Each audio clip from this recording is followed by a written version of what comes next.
It's gonna go. I don't know how it's gonna go. Mm. Oh, shit. That is delicioso. I need to change the clicker one. I don't want that one. What's going on, beautiful people? How y'all doing? Y'all good? Good. Ooh, earthquake. Earthquake. All right, we good. Ooh, am I too bright? I apologize. It's Friday. I was trying to find that song. It's Friday that all the bros be singing. Couldn't find it. Somebody knows the name? Put that in there. Let me know. Told myself to stop saying So a lot to cover. Ish. A lot of reading. See how that goes. We ain't good at that. Me. But we for sure will be covering a bunch of things. My bad. I'm just making sure everything's in here. Oh, that's what it is.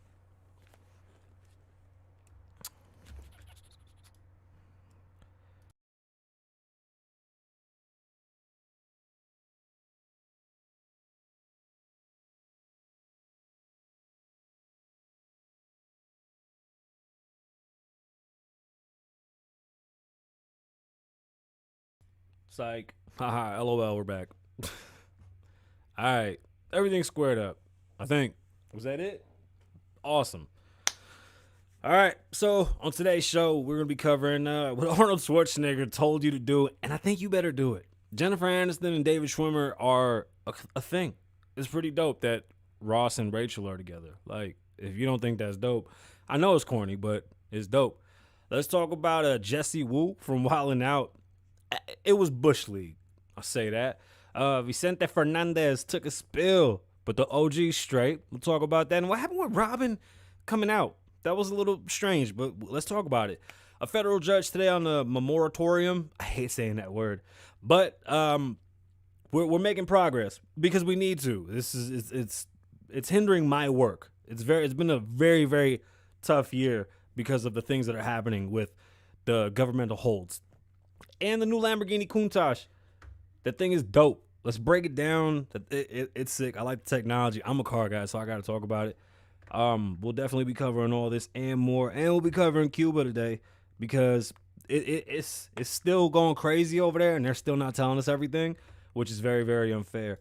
Remember, if this is your first time watching and you're enjoying yourself, like, subscribe, tell a friend about it, have them like and subscribe. The show is about discourse.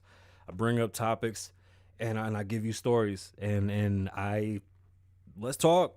You know, we may have differences of opinion, but that doesn't mean that we can't have a solid conversation and understand one another. And at a time like this, that Cuba is dealing with, probably. Damn, you know what? This is unique. It's weird because they're so close to us that we should be able to help, but we'll talk about that. Remember, we're filming for the podcast, so if it looks like I'm talking away from y'all or I'm focusing on just the mic, that's what we doing. Glad you're here, though. Welcome back. Yeah, let's get into it. Arnold Schwarzenegger said, put on your mask or don't be a bozo and get the vaccine. He was so mad. I think my Arnold impression is, get down, the chopper. Still solid. Still solid. Oh, yeah. We'll put the song in the description for this show. You can't hear it if you're watching live. Why? Because YouTube and Facebook will kick us. So head over to Apple Podcasts and listen to the podcast. You can check out the music. Patria y Vida. That's the song. It's actually shining so much light on what's going on. So if y'all can head over there and check it out. Dope song.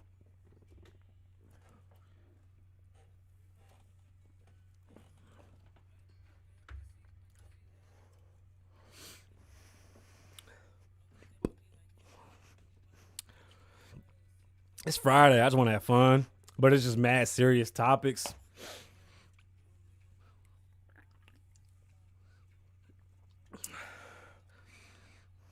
I have a problem. I gotta look at the dot.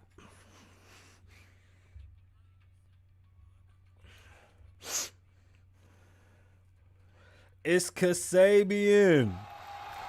Kasabian Lavoe. Wow. What's going on, beautiful people? My name is Kasabian Lavoe. I don't know how to make that fade out. Welcome back to the Kasabian Lavoe Show, live from Las Vegas. This is episode 220. It's amazing that we made it this far. I'm sorry if I'm too bright. They tell me to stop wearing white, especially with the 4K, but I think it looks all right. Oh, that whole shit rhymed. I'm right back in it. What's going on, beautiful people? I miss y'all, to say the least. It's humid. I feel like I'm in Miami right now for some reason. A lot of traveling going on. Jet lagged. All types of shit. Looking at electric vehicles today. You know what? Let me say something. Before we get the show started, how dare Ford make a whole fleet of these electric vehicles and not come up with a better way to open the door? You're using the same flap that my truck has on the window gate to open the door. Like, what the fuck are you doing? American cars are so weak. It's so embarrassing. It really is. Like, I'm not gonna give you 60 grand for a flappy door handle. I don't know, bro. I'm debating over. Damn, should we even? Let's talk cars. I want the Tesla truck. I like it. I think it's dope, and I want to put it on Turo and just have it make money for me. Why not? Right? Run that shit 3-4 times a week. I got 4 or 5 cars right now that I could just. I think 2 of them will make me decent money. I'm not sure exactly how the Toro thing works, but I know electric cars do pretty well on there, and they're premium cars, so they're going to make you more money. So yeah, even though I might spend $120K, I'll be able to make some of that decent, like I could cover, shit, imagine if I do the Toro and I can cover $10K a month. That shit will cover the car back in less than 10 months. I mean, less than a year. That's not bad. And I mean, I could make more. I could rent that shit out to rappers for their videos, and we could hook it up and do some type of, that's mad shit we could do. But, I mean, that's where I'm at right now, trying to find a vehicle. And I saw that damn Ford Mach-E, and I love that it's a Ford. And then I saw it, and I was like, what a piece of shit. The inside's dope. I just don't like that stupid handle. To me, if you're going to have a car with no door handle, you got to have something dope. It's got to open by itself. You got to have some type of technology that changes the world, man. American car makers have gotten very, very weak. Yeah, sorry for doing that, but that's how I'm feeling right now. And we have a great show. Arnold Schwarzenegger, like I said, he yelled at us. He told us that we better wear our masks. Ross and Rachel are dating in real life. How exciting. It's corny, but I think it's exciting. Don't judge me. Jesse Wu from Wilding. I hate it when people say wilding. Like, you are so corny. It's wilding. You are wilding. This wilding. Stop pronouncing all the letters and shit. Like, why does your mouth sound like that? Fix it. Fix all that, yo. So, Jessie Wu from Wildin' Out, she had a rough night. She had a bad joke, and then she got online and she wilded out online, and I think Nick pulled it because I couldn't find it as I wanted to play it. It was great. She threw everybody under the bus. We're going to talk about Vicente. It'll be a very Spanish show. I'm gonna let y'all know that. Robin came out, which was weird. Robin from Batman and Robin, but let's talk about it. I think it's interesting. A federal judge was talking about, federal judges talked about the moratorium. The words that I can't pronounce because my mouth don't work. The rent moratorium. And, I mean, does the CDC have the power to tell us to not have people evicted? I don't know. I don't think so. I don't understand how. But business is definitely taking a hit for all these new laws and whatchamacallits that they are putting in place to help those that are, I guess, still in need. I just don't know exactly how that's all working. I thought that was taken care of, but what do I know? We'll talk about it. In the Lamborghini Countach, I am a car guy. I love cars. And while car shopping, of course you got to talk about the dopest cars. And my son is shopping for a car. Like, I'm getting texts every night from this kid about a car. I didn't think... So, I share custody with my son. I think that shared custody is a very interesting way of life, but it's something that you have to make work. And there's nothing wrong with failed relationships, but try to do the best you can for your child, and of course for your peace. You don't want to have a toxic relationship with a person that you're not even with. So being able to see my son grow up with me and in his life completely and fully submerged. Like, I was there for a lot, not as much as I wanted to be for, but definitely a lot. And I mean, there was just a few things that I wasn't able to see or witness, but nonetheless, my son was, with me, when he was a baby. We had him for a long time. Yeah, most of the times his mom was working and we were figuring things out and things were going great. But my son was never a car guy. And for fellow, just mechanics and grease monkeys. The feeling that your son is a fellow grease monkey or has the inclination or the love for vehicles is something so special in you as a man. I just think it's one of the most special and unique feelings that a father can feel. And listen, maybe you and your son have some other shit, but I'm just talking about right now, grease monkeys, real grease monkeys. My daughters love cars, beautiful. When baby Kasabian picked up a wrench and walked to the car, I almost cried. I have pictures of him playing with the car. Jordan never did that.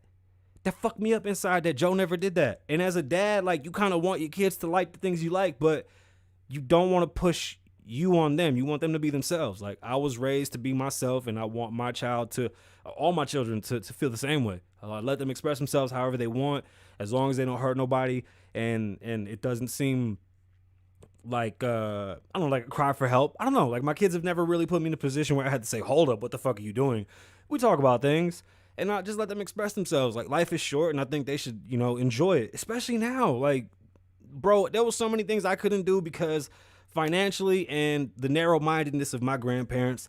And, my son asked me about cars today. He goes, well, Dad, because I told him, that's fine that you're looking for cars. I have no problem. I'll buy you whatever you want. I don't care. I'll buy it, and I want to work on it with you, and I want us to have that relationship that will. This is different. When this relationship begins, working on a car together, and then those tears, the blood, the sweat, all that shit comes together and really creates an amazing bond. I just really want to have that with my son, but I'm like, bro, how you gonna drive this car? I'm gonna learn. That's not what I'm talking about. I'm a fast learner, Dad. I know that, motherfucker. I'm your daddy. I know you a fast learner. No, how you gonna afford this? You see, he didn't even think. With great power comes great responsibility. As corny as that sounds, that is such a true statement. And when you are dealing with your child or children, or you yourself are a child that is about to get a car and your parents are trying to explain these things to you, let me tell you something. Insurance is very expensive for children because you guys are reckless. Get over it. I was there too. We used to get in our cars and speed off in parking lots with the trays from Jack in the Box and hang on the back of the wings of our cars. We would rip our tires until they fucking fell apart. We would spend every last dollar on our cars to break them. We're ignorant. My first insurance bill was like $500 a month for a fucking Cutlass. My son wants an Integra. Anna, he wants an Integra, my baby.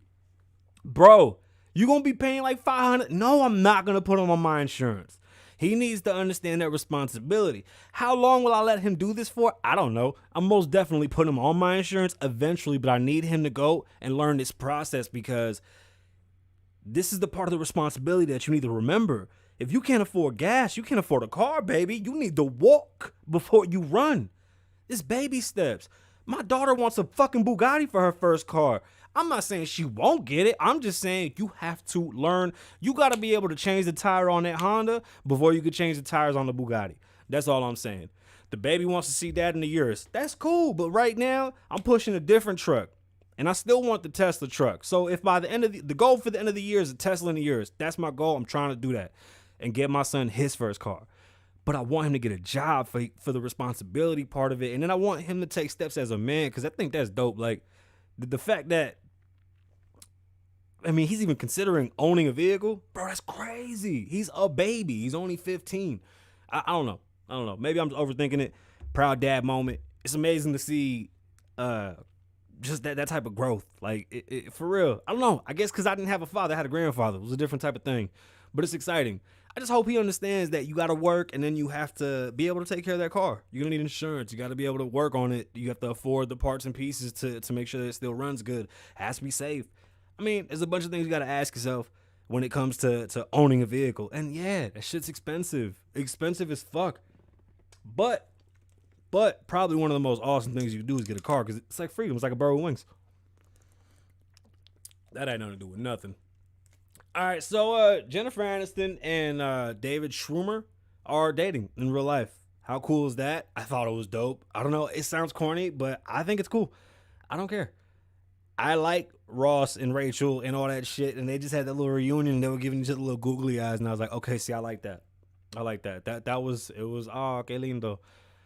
So Jessie Woo from Wildin' Out, she had a Whitney Houston joke. It really wasn't funny. That was the problem. It just didn't stick. and she, I guess you can say she bombed, and it became an issue because people lashed out on her online, and she decided to jump right on him. The problem was that she didn't really address the problem, which was, hey, I told a shitty joke, my bad. I didn't mean nothing. No bad malice behind it. It was just a bad joke. Skit went bad. That was all it had to be. Instead, it was,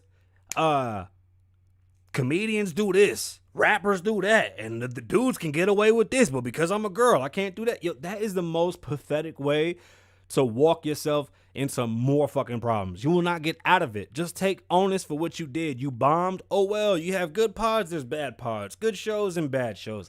At the moment, you look like a fool. They pulled the video, but that was just, don't do that. Take your failures and just accept them and understand and learn from them. That's it. My bad. I thought I saw. Probably. You just don't do that. Like, yo, she threw so many people under the bus. It was pathetic. That shit was pathetic. Vicente Fernandez, he took a spill over the weekend. Mexican icon Vicente Fernandez is in critical but stable condition after being hospitalized for a fall this week, according to an Instagram post made by his medical team on Wednesday. While the 81-year-old king of ranchera music is on a ventilator, his brain is functioning and intact. According to the doctors, they are expecting mobility to improve, and he says he's only minimally sedated. So, at that age, any fall is going to be a bad fall. Hopefully, he pulls through. Super. I mean, if you're Spanish, you know who Vicente Fernandez is, and if you don't, look him up. He's a solid singer, and shit, that dude got all the girls that come out, yo. Okay, so Robin came out as bi. And at first, whatever. It's weird. I don't understand what sexuality has anything to do with your superhero powers. I don't know if he, like, all of a sudden gets bigger muscles or some shit because now he's bi. It's like, oh, shit. I know I sounded insensitive. My point was, what's the point, right? So I started looking into it because I felt like maybe I was being ignorant to it all. So there's a new writer, obviously. The comic continues and they can change things. So this comes from the BBC, and this is probably the best article that I read. The writer of the Batman comic book series, and there's probably 5 million other of these, has explained why the time was right for the crime fighter buddy Robin to come out as bisexual. Now, that whole statement's wild. I don't understand what time it would be for any character to come out and express their sexuality to us or their relationship. I mean, I don't think it has to be said. Like, if you're gonna have him date, another male character, just have him do it. I just don't think that it should be a narrative. It just sounds like it's a narrative. Robin first teamed up with the superhero in 1940 to keep the streets of Gotham safe. Robin was the kid that was on the trapeze and stuff, and he wore the tights and whatnot. And yeah, he might have been a little effeminate, but he's a trapeze artist. That doesn't necessarily mean that he's bisexual. But either way, what would it matter? That was my biggest, I'm trying to figure out, what does any of this even matter? Now in the latest edition of Batman, Urban Legends, Robin, a.k.a. Tim Drake, has revealed his sexual identity. Again, so fucking weird. Writer Megan Fitzmartin told the BBC Radio 4 today, it felt like something was missing, a piece of the narrative. Something was missing, a piece of the narrative. That's a weird way to write that. I don't understand why that's part of the narrative. And there's no explanation. It's just weird. And I don't care. I just don't feel like we should push this on. You see, it feels like you're trying to push a narrative on kids. And that's a huge frustration because it's supposed to be a fun comic book. And if he's going to date men, just let him do it. I don't think it should be all this show. Just do it. Her quote is no, I'm good. So on the rent moratorium, the word that I can't pronounce, we have literally gone up and down with this. When it started, it made sense. After like the 4th time that they pushed it, it was too much. Business is being affected. People aren't being evicted. Owners aren't able to take property back and put it back on the market or live in it. There's a lot of problems, and it's being covered by people should have a place to stay. I agree. but people that own those places should have the right to be paid. It's unfair that you would own a property. Like I told the story, there's an owner right now that is homeless because 3 of his properties have people in them, and he can't even evict them, and he hasn't gotten paid. So he lost his house. He was kicked out by the bank. None of these people are paying him, and he can't even take property back. He owns these houses outright and can't even take them back. This is crazy. Like, that's the world we live in right now. That doesn't make any sense. The CDC pushed the rent memorandum until September, end of September. In real estate, I don't never remember seeing anywhere that the CDC could tell us what to do. That is insane. I don't understand how they even have the power to do that. And the Supreme Court felt the same way. The Supreme Court struck down the Biden administration's extension of the expired moratorium. I hate that word. To prevent landlords from booting tenants who could not pay their rent due to COVID-19 related economic woes. That's the thing. It's been mad long. Like, are you really going through economic woes? Why haven't you searched or seeked out the proper relief? There's tons of relief. If you're hurting, do everything you can, because be proactive, right? Call, find out what the bank is asking, find out what the government is giving, take whatever they're giving so you can get out of the situation and move forward. Don't hold it off. You know, you're affecting so many things when you don't leave. This one's fucked up. I don't want nobody to be homeless, but I don't want nobody to be homeless. It affects everyone. It's so difficult to even. This is the part of business, and this is the part of, I guess, the rules that maybe shit don't make sense, but like things have to fail in order for new things to come. And when it comes to rentals and this type of business, it sucks. Having to evict a tenant sucks. Having to the paperwork, fixing the damage, trying to rent it out afterwards, trying to sell it afterwards. It's so much work, and it's unnecessary when things like this happen and we can't just figure out, like, what's the happy medium? How many years do we need to get this shit together? Either way, the CDC extended it. The court said you can't do that. Actually, Judge Kavanaugh said you would have to pass basically new legislation that would allow the CDC to even have this type of power over real estate. I mean, listen, we pay a lot of money in fees to protect ourselves as realtors and agents. And, you know, the real estate association has been fighting for us because it's not fair. It's a fact. Bro, I have lost so much business because of this. The whole mask thing, again, more business gone.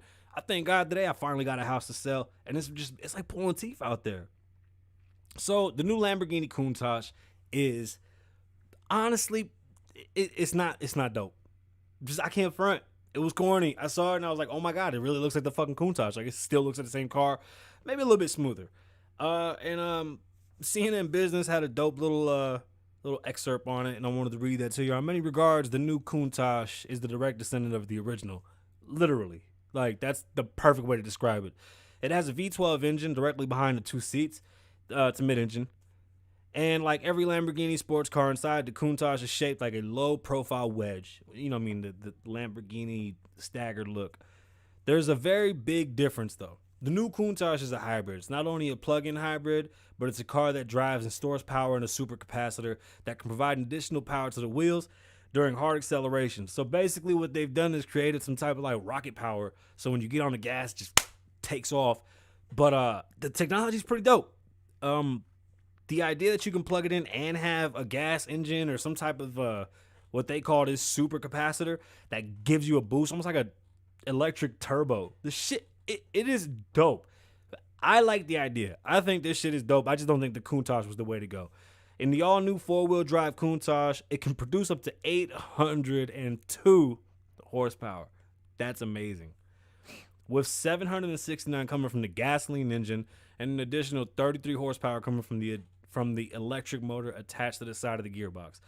Basically, it's an electric turbo. And the whole plug-in hybrid thing, I'm assuming that when you're going downhill and shit, it kicks in. That is dope. This whole thing is dope. If you're a fan of cars, they're changing. There's mad electronics happening, and things are definitely moving in a direction that I don't think we ever saw cars going to move into. But I should post up the picture. I'll put the picture up in the thumbnail. The new Countach is going to be something to look at. They've sold out. Every single one got bought. There was only so many made. It was limited, and it sold out completely. They're $3 million a pop. So to all those that have it, show it off. Take it outside. Drive it. We want to see it. That thing is pretty dope. We're actually going to come back tomorrow. And we'll just add, we'll come back tomorrow. I want to see if I can post the video. Yeah, it's been a long one today. It has been a long one. Is everybody getting vaccinated? Everybody wearing a mask? Good. I hope you are wearing your mask. It does something. I want to know if that 99% at the I heard, well, this has been going around that 99% of people in the hospital are non-vaxxed. I would love to know how real that statistic is, because that scares the shit out of me. I'm not even gonna front. That scares the shit out of me. Oh, you know what? Let's talk about Cuba. Things have not gotten any better in Cuba, and as of right now, it just seems that without some type of superpower to come in and help, meaning superpower as in many governments to come in and help, there's really not much that we can do as regular people. It's going to take government on top of government to move in, and you have to literally remove what's in charge, who runs what, and start a brand new democracy and create. You have to rebuild everything. It just has to be rebuilt. Now, our history with Cuba is long, and it's not getting any better anytime sooner. America hasn't really done much, but I really don't know what America's supposed to do. So I don't blame America, but at this moment, they need help. There's no internet. They're finally saying that they're going to do something for the internet. That's pretty awesome. I can't wait to see that. The people are streaming, so something's working, or somebody's figured out some type of way to get the shit over here. It's dope. Being able to talk to the whole world through the internet is a very powerful thing, and that's what the island is trying to do. People are getting locked up. People are disappearing. People are doing everything they can to have their voices heard and have their voices count, and they're just being shut up, and they're being hidden. They're being abused, killed, and who knows what else. There's a lot of things going on right now that we just don't have the privilege of seeing. Like, if you go to my story on Instagram, I show a video. They're protesting. They're going wild. They're trying to get the fuck out of there. They don't want to deal with this no more. And American Cubans are asking, can we go over there and fight? Listen, it's their people. They want to defend their people. Their people want to come home. Their people want freedom. They want to go to Cuba, and they want to defend their people. I don't know if that's a good or a bad thing. I don't know where this goes. This is very, very conflicting. It's very difficult. I think one of the hardest things that we're going to have to do is understand that either that government moves out the way, or as a globe or a global community, we come together and change what's going on. I don't know. I don't know. Greater minds will prevail, because I don't know. Hopefully it stays peaceful. Hopefully no one else gets hurt. Man, this one sucks.